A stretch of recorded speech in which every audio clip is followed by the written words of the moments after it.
Hello दोस्तों। हर साल भाद्रपद मास की पूर्णिमा से लेकर अश्विन मास की अमावस्या तक के 16 दिनों के पितरों को समर्पित माना जाता है। इसे ही पितृपक्ष कहा जाता है और श्राद्ध पक्ष भी। मान्यता है कि इस दौरान हमारे पूर्वज धरती पर अपने वंशजों से मिलने के लिए आते हैं।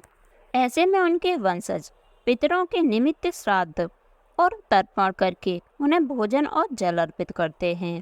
श्राद्ध के दौरान ब्राह्मण को भोजन कराने से पहले गाय, कुत्ते, कौए, देवता और चींटियों के लिए भोजन के हिस्से निकाले जाते हैं। इसे पंचबली कहा जाता है।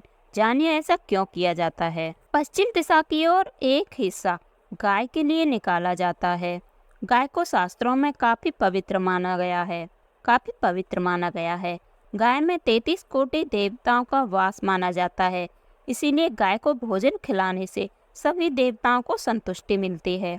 मरोपरांत गाय ही यमलोक के बीच पड़ने वाली भयानक वैतरणी नदी से पार लगाती है। इसीलिए श्राद्ध में भोजन का एक हिस्सा गाय के लिए निकाला जाता है। पंचबली का एक हिस्सा कुत्तों के लिए निकाला जाता है। कुत्ते को यमराज का पशु माना गया है। यमराज मृत्यु के देवता हैं। कुत्ते को श्राद्ध का एक अंश इसको देने से यमराज प्रसन्न होते हैं। इसे कुक्कर बलि भी कहा जाता है। शिव महापुराण के अनुसार कुत्ते को रोटी खिलाते समय बोलना चाहिए कि यमराज के मार्ग का अनुसरण करने वाले जो श्याम और सबल नाम के 2 कुत्तों के लिए एक अन्न का भाग दे रहा हूँ, वे इसे स्वीकार करें। कौओं के लिए निकाले जाने वाले हिस्से को काकबली कहा जाता है। भोजन का ये हिस्सा घर की छत पर रखा जाता है। कौए को यमराज का प्रतीक माना जाता है, जो दिशाओं का शुभ अशुभ संकेत बताता है। मान्यता है कि कौओं को श्राद्ध का हिस्सा खिलाने से पितर संतुष्ट होते हैं और अपने वंशजों को आशीर्वाद देते हैं। पंचबली नाम का हिस्सा देवताओं के लिए निकाला जाता है, जिसे देवादिबली कहा जाता है। ये अग्नि में समर्पित करके देवताओं तक पहुंचाया जाता है। अग्नि को प्रज्वलित करने के लिए पूर्व की तरफ मुंह करके गाय के गोबर से बने उपलों को जलाकर उसमें घी के साथ भोजन के 5 निवाले अग्नि में डालना चाहिए। पंचबली का ये हिस्सा चींटियों और अन्य कीड़े मकोड़ों के लिए होता है। इसे खाकर वे तृप्त होते हैं। इन 5 हिस्सों को निकालने के बाद ब्राह्मण भोज कराना चाहिए।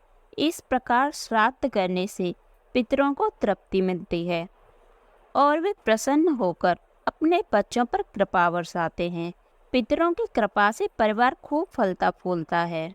गरुड़ पुराण में ब्रह्मा जी ने कहा है कि जो व्यक्ति घर से पितरों का पिंडदान करने के लिए निकलता है, इसका घर से निकलना हर एक कदम पितरों को स्वर्गलोक की ओर बढ़ाता है। वे कहते हैं सभी समुद्र, नदी, वापी, को आदि जितने भी तीर्थ हैं, ये सब गया तीर्थ में खुद स्नान करने के लिए आते हैं। इसमें किसी भी प्रकार का संदेह नहीं किया जा सकता है। गया में श्राद्ध करने से ब्रह्म हत्या, गुरुपत्नी गमन आदि महापाप करने वालों को भी लाभ मिलता है और इन पापों से मुक्ति मिल जाती है। ब्रह्मा जी कहते हैं जिन जातकों की मृत्यु संस्कार रहित दशा में होती है, या फिर पशु या फिर किसी चोर द्वारा, सांप द्वारा आदि मारे जाते हैं, तो गया में पिंडदान करने से श्राद्ध कर्म के पुण्य से बंधन मुक्त होकर स्वर्ग चले जाते हैं। इस जगह पर पिंडदान करने से मनुष्य को करोड़ों वर्षों तक किए गए पुण्य के बराबर फल की प्राप्ति होती है। गया तीर्थ में पूर्व, पश्चिम, दक्षिण और उत्तर में मुंड पृष्ठ नामक तीर्थ है, जिनका मान 2.5 कोस विस्तृत कहा गया है। गया क्षेत्र का परिमाण 5 कोस और गया, वहाँ पर पिंडदान करने से पितरों को जरूर तृप्ति मिलती है।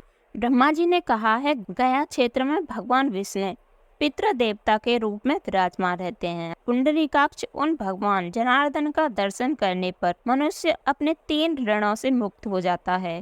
गया तीर्थ में रथ मार्ग और रुद्रपद आदि में कालेश्वर भगवान केदारनाथ का दर्शन करने से मनुष्य पितृ ऋण से मुक्त हो जाता है। ब्रह्मा जी का दर्शन करके वह पाप मुक्त और पितामह का दर्शन कर गया तीर्थ में मौन धारण करके जो व्यक्ति या महात्मा कनकारक का दर्शन करता है, वह पितृ ऋण से मुक्ति हो जाता है और ब्रह्मा जी की पूजा करके ब्रह्मलोक को प्राप्त हो जाता है। यहाँ पर स्थित एक कोटि तीर्थ में जाने से मनुष्य को पुंडरीक विष्णुलोक प्राप्त होता है। उस क्षेत्र में त्रिलोक विश्रुत वैतरणी नामक नदी है।